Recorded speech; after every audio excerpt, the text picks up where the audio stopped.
These are the text messages that were exchanged during what was supposed to be a typical organ donation in West Virginia. Then one clinician alerts the others there has been a change in the patient's status. The patient is alert and oriented, and the other clinicians respond.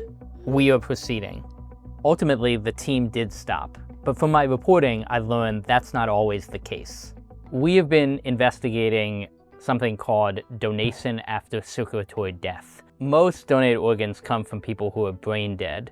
They might be on machines, but that is only to keep their organs viable. Donation after circulatory death is when a patient is on life support, usually in a coma, and their doctor has determined that they have no chance of recovering, and their family has authorized the withdrawal of life support.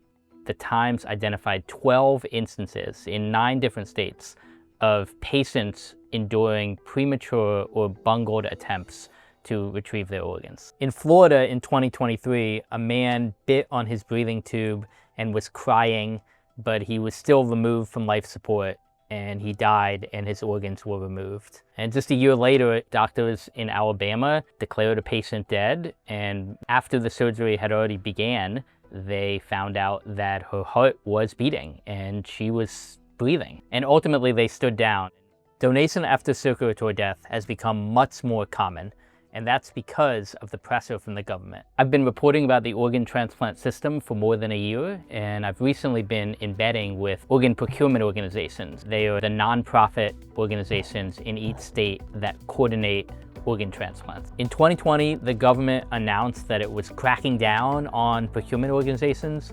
It said the procurement organizations were not coordinating enough transplants, and it announced plans to grade all of these nonprofits on the number of transplants that they arranged. Any organization that performed below average could be fired. This pressure has led the organ procurement organizations to be much more aggressive in pursuing organs. So we're 5 years into this new regulation, and there has been a dramatic increase in the number of transplants. The Association of Organ Procurement Organizations said it was misguided to focus on a small number of cases with bad outcomes. Organ donation saves thousands of lives every year, but we spoke to a lot of doctors all around the country who said they have seen problems, that even one case of a donor being harmed is a horrible tragedy. There's been no public accounting of all of these cases, and so we just don't know how big the problem is.